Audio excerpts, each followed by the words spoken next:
Everybody, Steve Sherman with the Golf Gambling Podcast here with your FOMO bet of the week, and it's actually going to be FOMO bets of the week.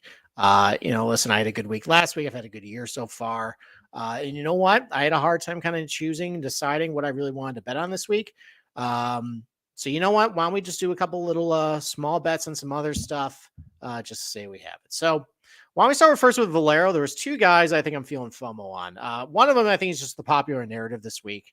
Of the dream of Ricky Fowler and getting to the Masters with a win.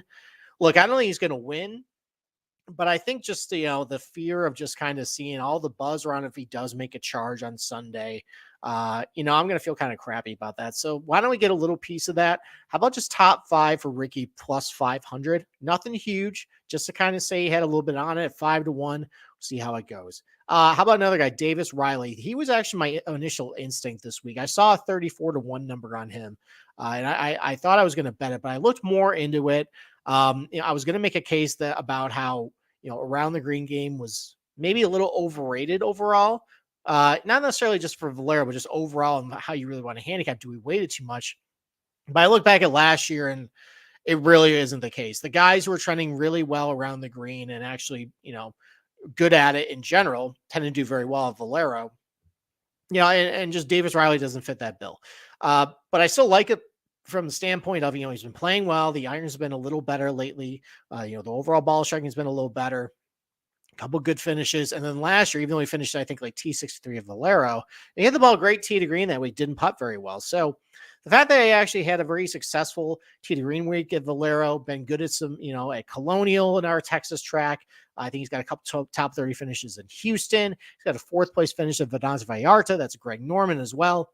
So you know what? Why don't we just do a little top 10 on him, 3-1, and then let's move over to Liv. I heard Matt Gannon and my co-host talking about all the Liv bets they had. Listen, you know what? Why don't we just sprinkle a little bit? I'm probably not going to watch much of it.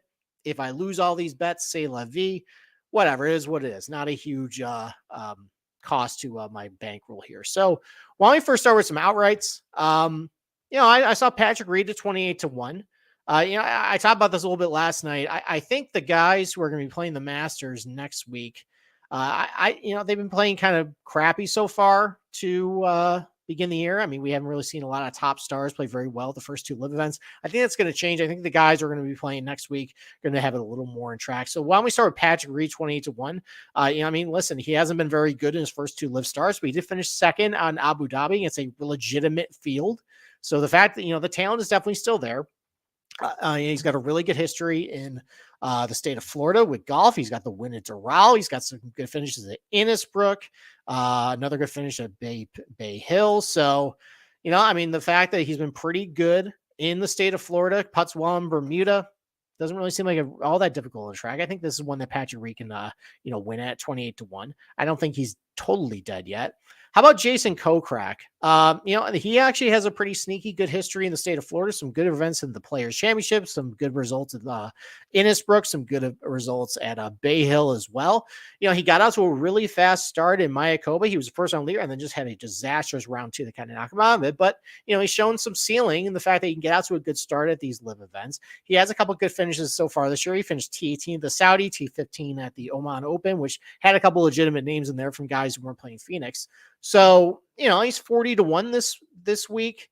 Considering the fact he's been all right in the state of Florida, I think I'll go with him there. And then Mark Leishman, I think he's been showing better than what his results on Live have been lately. He was 4 under and 4 back at Charles Howell going into the final round at Mayakoba. Had a pretty bad Sunday. He was actually leading in Tucson last week and then put up a disastrous, I think, 77. But, overall, he finished top 10 at the Australian Open. Where's his results? Yeah, he finished T6 or T12 at the Australian PGA back in November. That's one that Cam Smith won. T6 at Saudi. And then, 2 pretty good rounds before a bad final round on Sunday for Mark Leishman at the first 2 Live events. And he's been really good in the state of Florida. He's got the win at Bay Hill, some other good events at Bay Hill too. So the fact that he's done very well in the state of Florida, I think he's playing a little better when he's showing lately. How about 40-1 on him? So those are my FOMO bets of the week. Not all that expensive, but you know what? I got a little piece of it heading to the weekend. So go ahead and please give us a rate and review of the Golf Gambling Podcast on Spotify and Apple. You can also subscribe to our YouTube channel, see all our video content every single week. And with that, good luck with all your bets this week.